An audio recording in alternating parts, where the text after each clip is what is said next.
10장 21절에서 29절까지 말씀입니다. 출애굽기 10장 21절에서 29절까지 말씀입니다. 구약성경 97페이지 출애굽기 10장 21절에서 29절까지입니다. 우리 같이 읽겠습니다. 시작. 여호와께서 모세에게 이르시되 하늘을 향하여 내 손을 내밀어 애굽 땅 위에 흑암이 있게 하라. 곧 더듬을 만한 흑암이리라.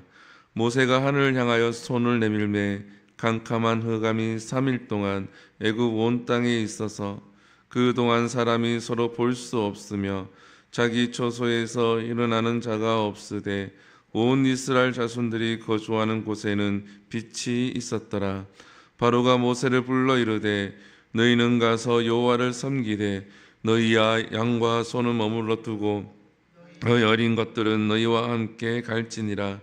모세가 이르되 왕이라도 우리가 하나님 여호와께 드릴 제사와 번제물을 우리에게 주어야 하겠고 우리의 가축도 우리와 함께 가고 한 마리도 남길 수 없으니 이는 우리가 그 중에서 가져다가 우리 하나님 여호와를 섬길 것이며 또 우리가 거기에 이르기까지는 어떤 것으로 하나님을 섬길지 알지 못함이니이다 하나 여호와께서 바로의 마음을 완악하게 하셨으므로 그들 보내기를 기뻐하지 아니하고 바로가 모세에게 이르되 너는 나를 떠나가고 스스로 삼가 다시 내 얼굴을 보지 말라. 내가 내 얼굴을 보는 날에는 죽으리라. 모세가 이르되 당신이 말씀하신 대로 내가 다시는 당신의 얼굴을 보지 아니하리이다. 아멘. 할렐루야. 오늘은 9번째 재앙, 흑암의 재앙에 대해서 우리 말씀을 함께 나누겠습니다. 오늘 본문을 보게 되어지면 21절에 보게 되어지면 흑암이 있게 하라. 곧 더듬을 만한 흑암이라. 흑암이 있었다라고 하죠. 근데 23절에 보면 사람들이 서로 볼 수 없으며 자기 처소에서 일어나는 자가 없으되, 즉 앞을 하나도 볼 수 없을 만큼, 그러니까 장님처럼 전혀 방향을 구분할 수 없을 만큼 그러한 흑암이 찾아왔다라는 거죠.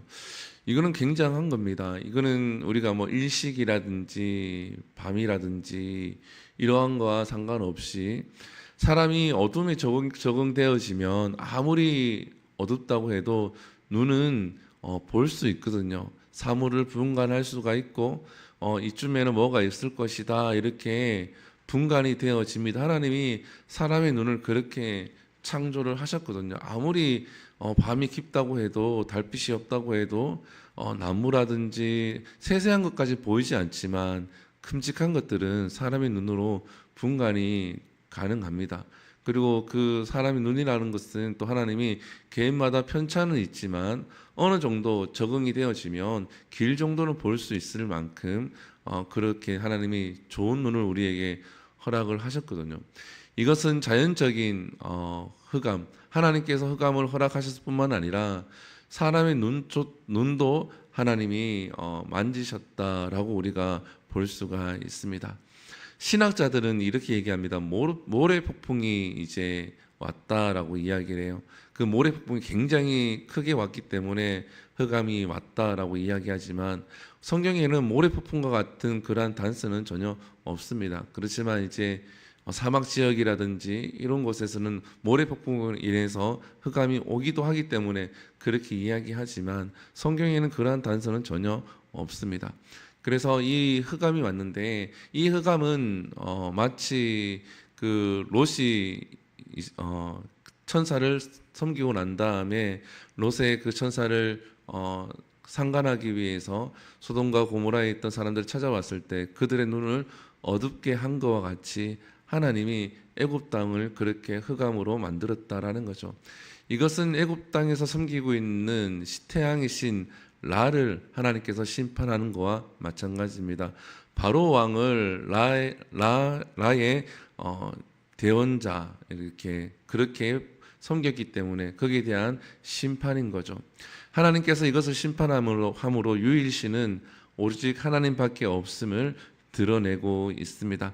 그러면서 이 바로 왕이 모세에게 하나를 제안을 합니다. 24절인데 너희는 가서 여호와를 섬기되 너희의 양과 소는 머물러 두고 너희 어린 것들은 너희와 함께 갈지라. 메뚜기 재앙 때 바로 왕이 이야기를 하죠. 장정만 가서 섬기라. 근데 모세가 안 된다라고 얘기했죠. 근데 이번에는 다 가라고 이야기합니다. 다 가라고. 대신에 양과 염소는 두고 다 가라고 이야기를 하죠.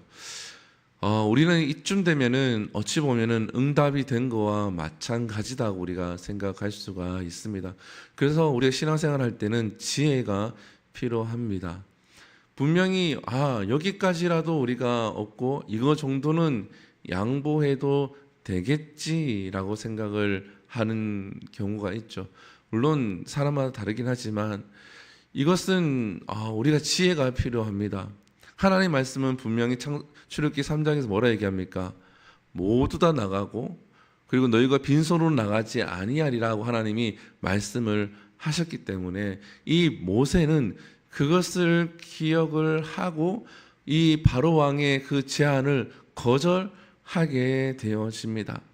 만약에 지금 살아가는 우리 이 시대에 하나님 앞에 우리가 무언가를 구하고 하나님 우리에게 약속을 하셨고 그것이 이루어지고 있는데 한 80%가 이루어지면은 이 정도면 됐다. 20%는 내가 양보하지라고 우리가 생각을 합니다.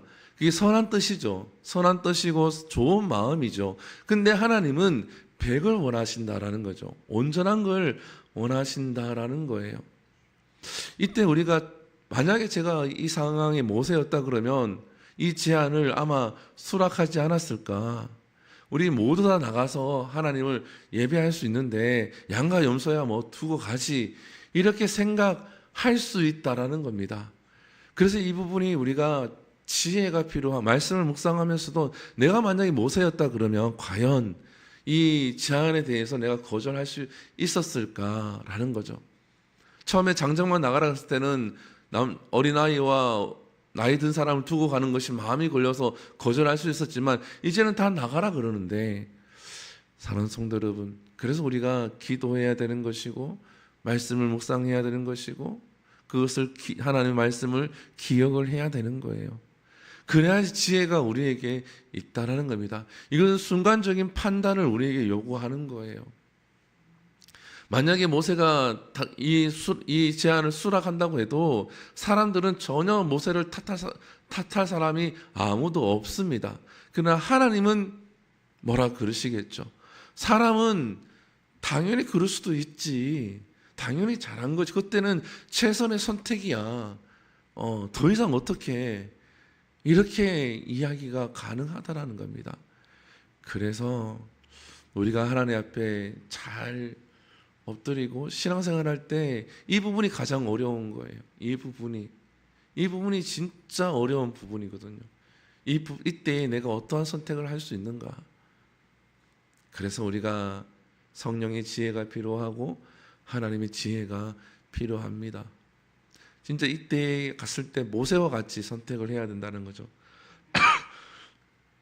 25절에 보면 모세가 이야기합니다. 왕이라도 우리가 우리 하나님 여호와께 드릴 제사와 번제물을 우리에게 주셔야 하겠고 26절에 보면 우리의 가축도 우리와 함께 가고 한 마리도 남길 수 없으니 이는 우리가 그 중에서 가져다가 우리 하나님 여호와를 섬길 것이며 또 우리가 거기에 이르기까지 어떤 것으로 여호와를 섬길지를 알지 못함이다 하나. 여기 보면 우리가 또 주목해야 될 하나의 부분이 있죠. 26절 마지막에 보면 어떤 것으로 여호와를 섬길지 알지 못함이니이다.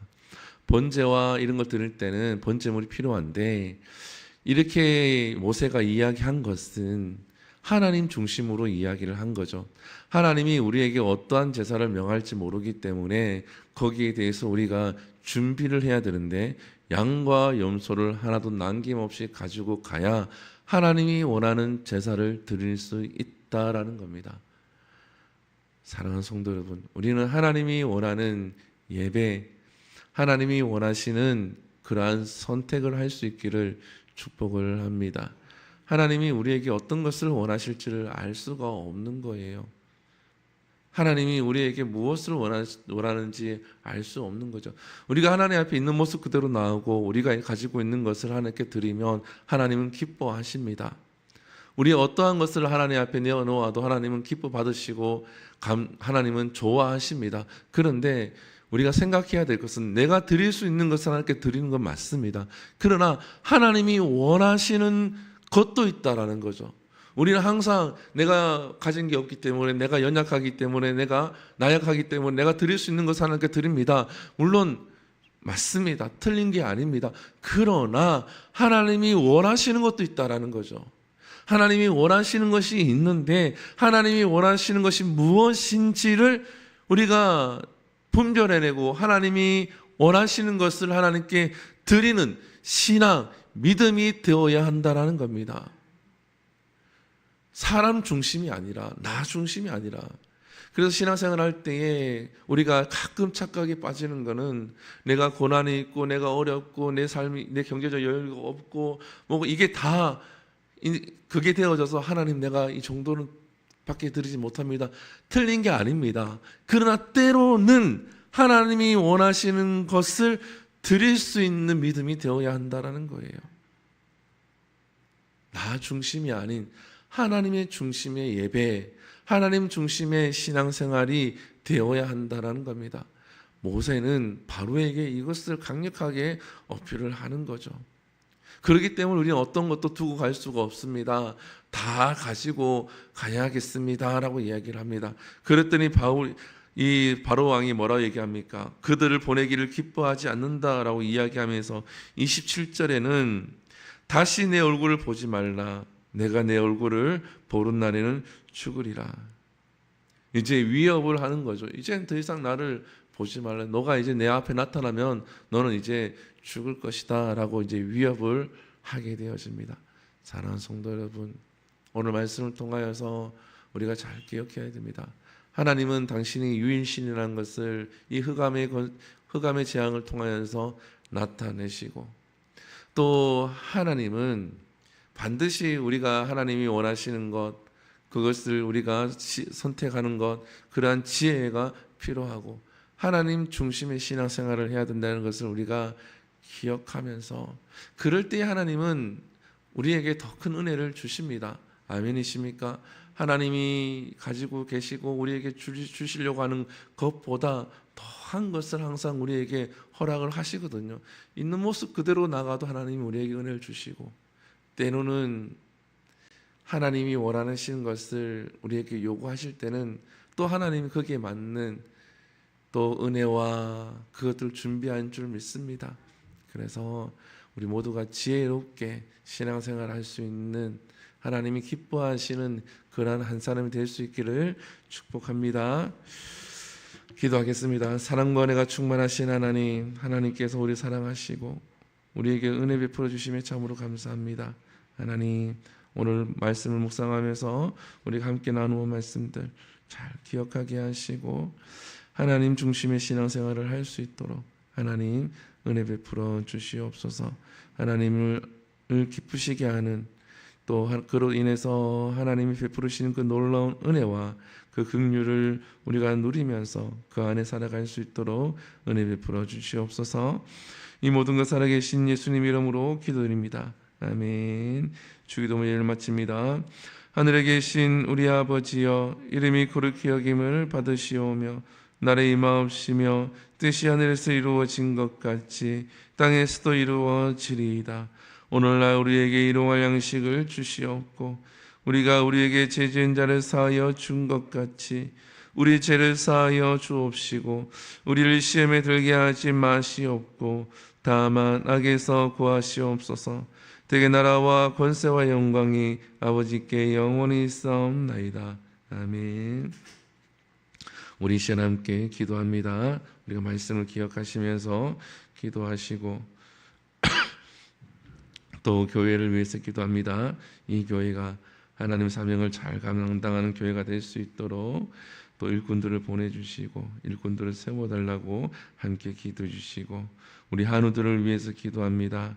우리 구현정 집사님을 위해서 기도해 주시고 우리 박지암 어린이를 위해서 함께 기도해 주시고 또 이 나라를 위해서 기도하시고 또 전쟁이 종식될 수 있도록 기도하신 후에 우리 함께 자유롭게 기도하고 돌아갑니다. 우리 주여 한번 부릅니다. 주여, 사는 거 은혜가 충만하신 하나님 주님 감사합니다. 아버지